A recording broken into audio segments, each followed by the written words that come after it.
আসসালামু আলাইকুম।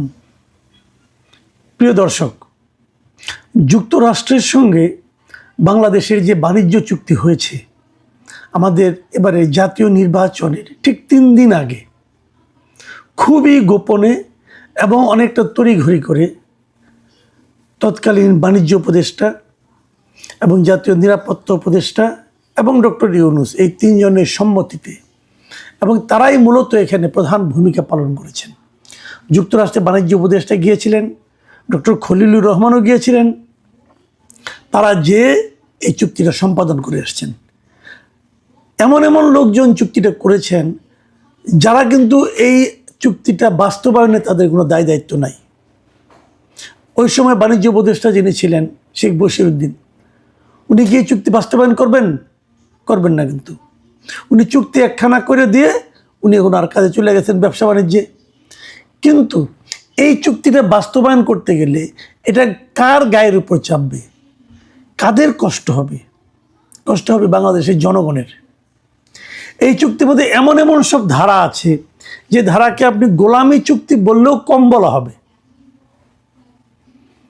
তো এইটা নিয়ে আমি এর আগে বেশ কয়েকবার বলেছি, মানে একদম শুরু থেকে আমি বলছি, যেদিন থেকে এই চুক্তিটা কিন্তু আমাদের এই সরকার কিন্তু এখনো প্রকাশ করেনি, কিন্তু যুক্তরাষ্ট্রের পক্ষ থেকে চুক্তিটাকে প্রকাশ করা হয়েছে এবং এর প্রকাশিত হওয়ার পর চুক্তিটা প্রায় 32 পৃষ্ঠার একটা চুক্তি। এবং সেই চুক্তিটা পড়ার পর যারাই পড়েছেন তারাই কিন্তু হতবাক হয়ে গেছেন যে একটা স্বাধীন সার্বভৌম দেশ কি করে এ ধরনের একটা গোলামি চুক্তিতে স্বাক্ষর করতে পারে। আমি তো মনে করি আমাদের কৃষি খাত, আমাদের শিল্প খাত, আমাদের বিশেষ করে ঔষধ শিল্প একেবারে ধ্বংস হয়ে যাবে। যাই হোক, এই চুক্তিটা কি এটা অনেকেও কিন্তু অত ভালোভাবে জানেনও না, হয়তো বোঝেনও না, জটিল লেখা। এই জন্য তো আমি এই সুযোগে আজকে আমাদের দেশের প্রধান দৈনিক, যেটাকে আমি মনে করি দৈনিক প্রথম আলো, সেই প্রথম আলোর এই বিষয়টা নিয়ে আজকে একটা চমৎকার লেখা ছাপা হয়েছে। মিস্টার শওকত হোসেন মাসুম লেখাটা লিখেছেন। উনি ব্যক্তিগতভাবে আমার খুবই বন্ধু এবং আমি ওনার লেখার খুবই ভক্তও একজন। আমি মনে করি অর্থনীতির অনেক জটিল লেখা এই শওকত হোসেন মাসুম খুব সহজভাবে লিখতে পারেন। এবং এই রিপোর্টটা আমি পড়েছি আজকে, ওনার রিপোর্টটা এত জটিল যে মাসুমের মতো লোকের লেখাও কিন্তু অনেককে দুবার পড়তে হবে। মানে এখানেও উনি অত সহযোগ করতে পারেননি, তো তারপরে উনি লিখেছেন এবং উনি জানিয়েছেন যে এটা আরও একটা খণ্ড আসবে এর পরবর্তীতে, ওইখানে উনি আরও কিছু ব্যাখ্যা করবেন। আমরা সেই রিপোর্টের অপেক্ষায় থাকব। কিন্তু মজার ব্যাপার হলো, এই চুক্তিটা নিয়ে আপনারা পড়বেন, আমি সবাইকে রিকোয়েস্ট করবো আপনারা এটাও পড়বেন, পরের পর্বটাও পড়বেন। আপনি জানতে পারবেন যে আসলে ইউনূস সরকার আমাদের দেশের জন্য কত বড় ক্ষতি করে দিয়ে গেছেন, যেটা চিন্তাও করা যায় না। উনি করে দিয়ে গেছেন এই ক্ষতিটা। এই ক্ষতি করে দিয়ে উনি মোটামুটি ভালোই আছেন, সুখে আছেন। ওনার ব্যক্তিগত অনেকগুলি সুবিধা উনি করে নিয়ে গেছেন। ইউনিভার্সিটি নিয়েছেন, তারপরে আপনার আদম ব্যবসা লাইসেন্স নিয়েছেন, অনেক কিছু নিয়েছেন। ওনার সমস্তগুলি যেগুলো ট্যাক্স ছিল, যেগুলি শুল্ক দিতে উনি খুব অপছন্দ করেন, ওনার শুল্ক মৌকুব করে নিয়েছেন অনেকগুলো ক্ষেত্রে। এগুলি করেছেন উনি নির্লজ্জে বেহায়ার মতো, এই কাজগুলো উনি করে নিয়েছেন।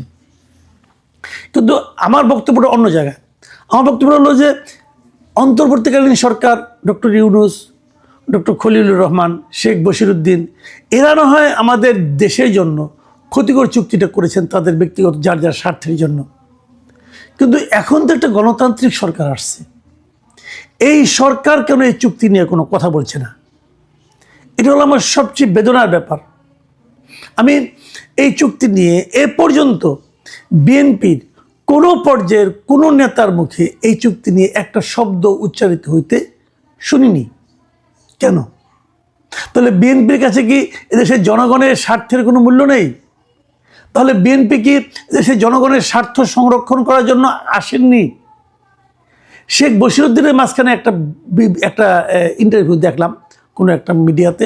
উনি বলেছেন ওই সময়ে এই আমাদের যে পণ্য যেখানে আমরা রপ্তানি করি সেটা যে শুল্ক আরোপ করা হয়েছিল, সেই শুল্ককে 19% আনার জন্য এটা তাদের করা ছাড়া কোনো উপায় ছিল না। কিন্তু ওনারা কি একবার হিসেব করে দেখেছেন আমরা ওখানে কী কী রপ্তানি করার সুযোগটা পেলাম? হয়তো গার্মেন্ট ইন্ডাস্ট্রি যেগুলো আছে তাদের কিছু পণ্য আমরা রপ্তানি করব ওখানে, কিন্তু তার বিনিময়ে আমাদের যে কত বড় ক্ষতি হয়ে গেল সেটার পরিমাণ দিকে চিন্তা করলে কোনটা বেশি হয়? একবার কি ওনারা ভেবেছেন? আমার মনে হয় না। শেখ বশিরউদ্দিনের এই কথা শোনার পর অনেকে হয়তো ভাববেন তাহলে ডক্টর খলিলুর রহমান কি বলেছেন। ডক্টর খলিলকে ওই প্রশ্নটা করা হয়েছিল। উনি আবার অদ্ভুত একটা কথা বলেছেন। উনি বলেছেন এই চুক্তি করার আগে এই বিষয়ে জামাতে ইসলাম এবং বিএনপি এই দুই দলের সঙ্গে নাকি তারা কথা বলেছিল, এবং উনি এটা যেদিন বলেছেন খুব সম্ভবত এটা মার্চের 4 তারিখের দিকে উনি বলেছেন। তো উনি যেদিন বলেছেন তার পরের দিনই দেখলাম যে জামাত ইসলামের আমির উনি স্পষ্ট করে বললেন যে এই চুক্তি নিয়ে তাদের সঙ্গে কোনো কথা হয়নি। কথা হয়নি। জামাত সংসদে কিন্তু বেশ সরব ছিল বিভিন্ন ইস্যুতে, ছোটোখাটো ইস্যু নিয়ে তারা অনেক বেশ সরব হয়েছিল, কিন্তু যে কথাটা তাদের সঙ্গে হয়নি, তো তারাও কিন্তু পুরো সংসদ অধিবেশনের মধ্যে একটি বারের জন্য এই চুক্তি নিয়ে কোনো কথা বলেননি। এ ধরনের একটা চুক্তি যে করা ঠিক না, এ কথাটা একবারের জন্য আমরা সংসদে তাদের কোনো একজন সদস্যের মুখ থেকেও উচ্চারিত হতে শুনি নাই। এমনকি এনসিপি ছোট দল, বাট তারা মাঝে মাঝে বিপ্লবী কথাবার্তা বলে, তাদের মুখেও এই চুক্তির ব্যাপারে কোনো ধরনের আপত্তির কথা এখন পর্যন্ত উচ্চারিত হয়নি।